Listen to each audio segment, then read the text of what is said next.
course necessary to confirm that they've died of anthrax. In 1942, on Greenyard Island off the coast of Scotland, the British conducted their first scientifically controlled biowarfare field trials.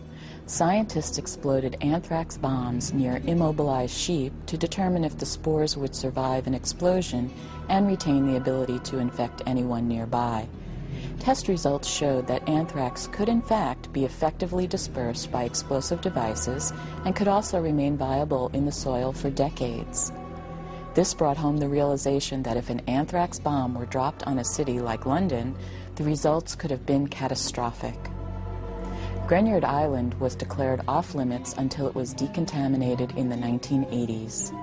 It's now safe for both humans and animals.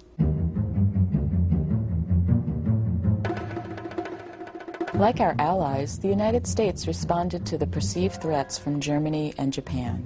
In 1943, we began an offensive biological program with a modest research and development facility at Camp Detrick, which is now Fort Detrick, Maryland.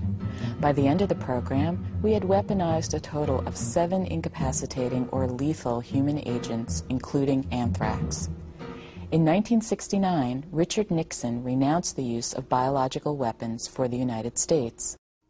Now here is Dr. Joanne Kahn-O from the U.S. Centers for Disease Control, providing several half-truths and even complete lies. The most amazing thing of all is she doesn't even know she is dispensing deception as a propagandist. How is this possible? It's the same for most of the doctors and health officials you are about to meet. First of all, this doctor was selected to perform as a pleasant-looking, obviously intelligent, expertly trained, trustworthy physician, getting paid to read a script.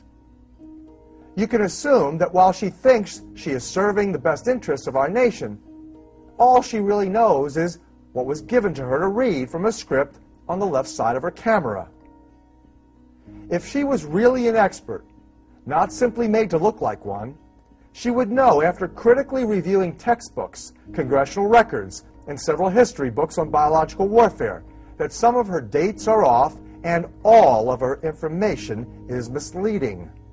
Before I evidence these facts, allow me to provide some commentary on how it is possible that Dr. Kahn-O's participation in this C2W PSYOPs could be affected without her even knowing it.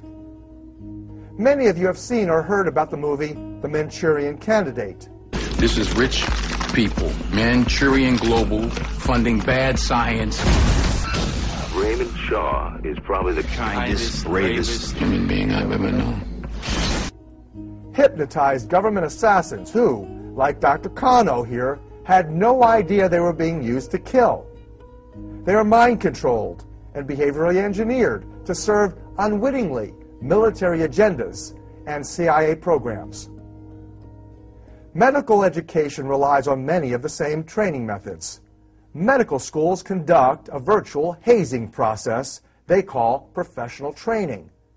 After prolonged, intense studies and life and health jeopardizing clinical exposures, medical residents are deprived of sleep, sometimes for days. This form of high-stress, trauma-based education is completely consistent with standardized techniques used in mind control and cult indoctrination programs. This is commonly called brainwashing, but it is really a subtle form of hypnosis that relies on fear and trauma to capture and control your attention and shape your behavior. The end result is you get a heavily trained, egocentric professional that earnestly believes they are operating for the public's greatest good and arrogantly defends their actions based on the limited and limiting science that they have learned. Many people are offended by this egoist attitude in medicine, but few realize it is rooted in the same German psychiatry that proclaimed at the gates of Auschwitz that work makes you free. Unlike most cult followers, however, who know who their leaders are, Dr. Kahn-O here has no idea she is mostly serving the Rockefeller family. She probably never learned that the Nazi Party-partnered Rockefellers monopolized American medicine and public health by the early 1930s. This not-so-gentle redirection of American medicine was largely due to the prostitution of Abraham Flexner, cited by Time magazine as the autocrat of the moneybags. In 1940, Flexner operated for the Carnegie and Rockefeller Foundation's fortunes to extend their medical monopoly. Naturally, these changes in healthcare were said by these profiteers to be in the best interest of public health. But they insisted in quashing all medical competition in the natural healing arts and sciences, including the professions of chiropractic, natural medicine, herbology, homeopathy, acupuncture, massage, essential oils, and most forms of energy medicine. These wealthy industrialists politically contrived their exclusive control over medical education. They exclusively emphasized the most profitable approaches to healthcare. They funded only students, faculty, and academic institutions that served their needs for drug sales and profitability. This is how the pharmaceutical industry assumed its awesome control over healthcare and our lives. Dr. Kano makes other nations, including the Japanese, appear evil for their human rights violations, using Allied prisoners of war and Mongolians for biological weapons experiments. But even a superficial review of history books and medical journals shows America's entities did the same or even worse. Funding for the health century has been provided by these partners in discovery, who have joined together to mark the centennial of the National Institutes of Health and America's unique partnership of government, academia, and industry for the advancement of biomedical research. Are these Anglo-American corporations any less criminal than the Japanese military organizations Dr. Kano recalls?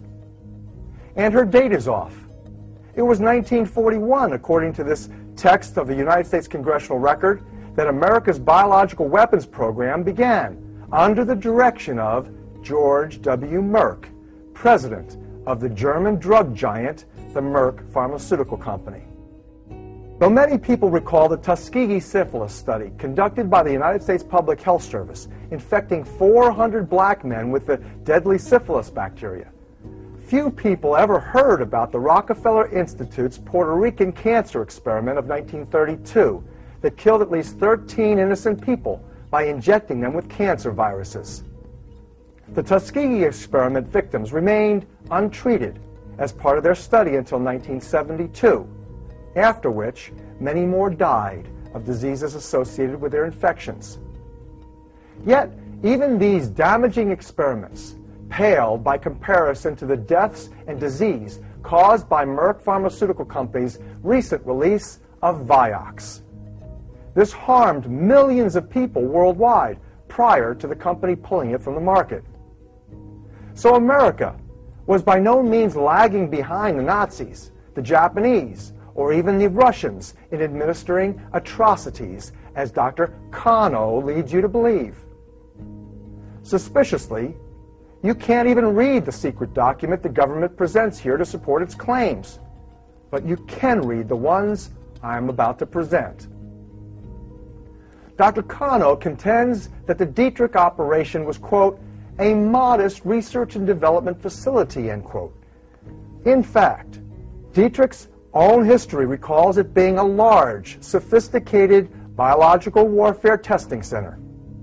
The facility employed some 300 scientists, including 240 microbiologists, 40 of whom had PhDs, 250 specialists in other disciplines ranging from plant pathology to mathematical statistics, and between 700 and 1,000 supporting staff.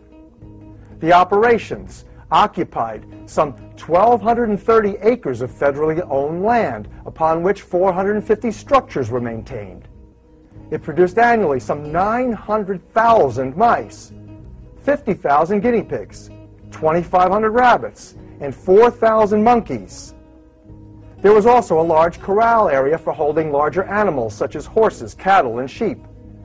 The cost of running Dietrich's biological weapons research alone was reported at $21.9 million in 1969.